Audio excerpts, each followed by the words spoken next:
Hey everyone. To start off, I want to highlight our upcoming webcast on September 13th. The commercial real estate market and the economy as a whole are changing rapidly. So Hussam Naji, Marcus & Millichap's CEO, will host a live webcast to delve into the key forces that are driving the economy and commercial real estate. He'll be joined by former Secretary of the Treasury and Chief Economist of the World Bank, Dr. Lawrence Summers. We'll also be joined by Swaroop Khaturi, a managing partner with Brookfield Asset Management, which has over $750 billion in assets under management, and Connor Flynn, the CEO of Kimco Realty, one of the nation's leading retail REITs with 533 retail properties across the U.S. This should be a fantastic live webcast drilling into the economic and commercial real estate outlook. You can register on our website, marcusmillichap.com. Now, normally I tend to focus these videos on a high-level national perspective and use national average numbers. But of course, there are a lot of nuances when you drill under the surface. This week, I'm going to cut a bit deeper to share one of the more interesting trends my team has been tracking. I've mentioned it in the past, but one of the most significant commercial real estate investment trends of the last 20 years has been the shift of capital from the nation's largest metros to smaller cities. To start, I want to define what we mean by primary, secondary, and tertiary markets. We're looking at this from a real estate perspective, so rather than using population or another demographic standard, we tie our definitions to the commercial real estate inventory and activity levels of each market. It generally aligns with population and other metrics, but there are some differences, as you may note on this map. One of the most important commercial real estate investment trends we've seen is that sales activity has been in a long, steady migration from big cities to small ones.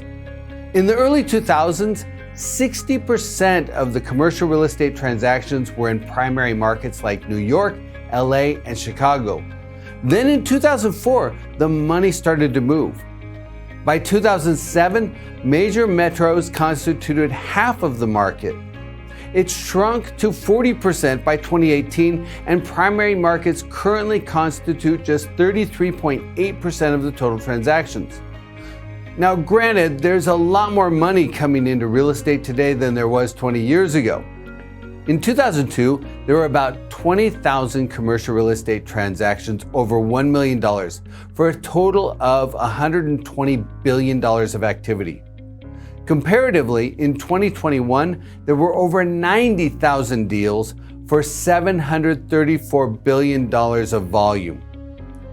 The total activity in primary markets is still up by more than 3 times, but their share of the total market has shrunk.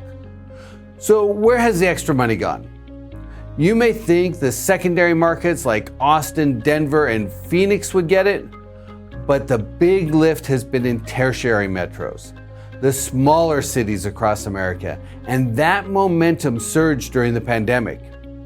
In the early 2000s, less than 20% of the transactions were in tertiary markets. In 2018, about 40% were in smaller cities.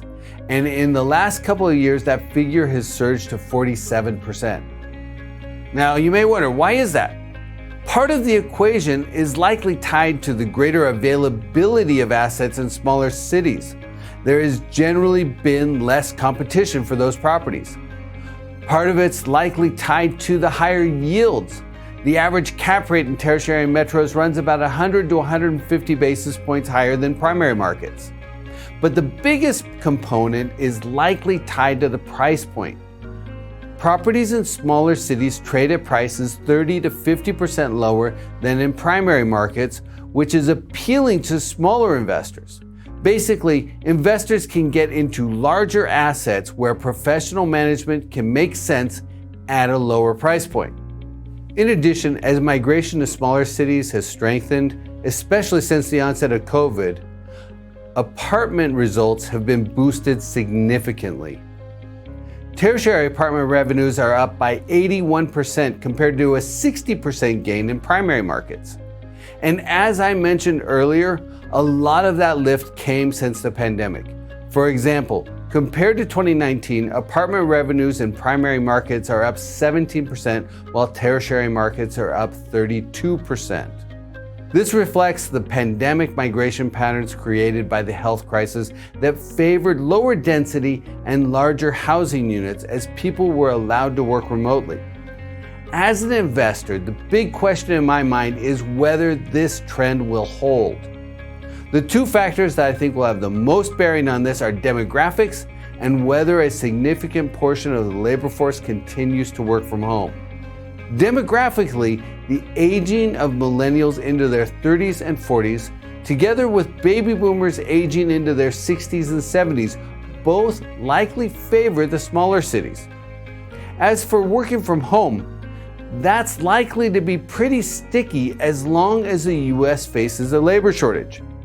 A recession could take more people back to the office and shift some of the population back to primary markets, but given that we have 5 million more job openings than people looking for work, I suspect that a large portion of our labor force will continue to work from home. That should sustain the promising outlook for the tertiary markets across the country.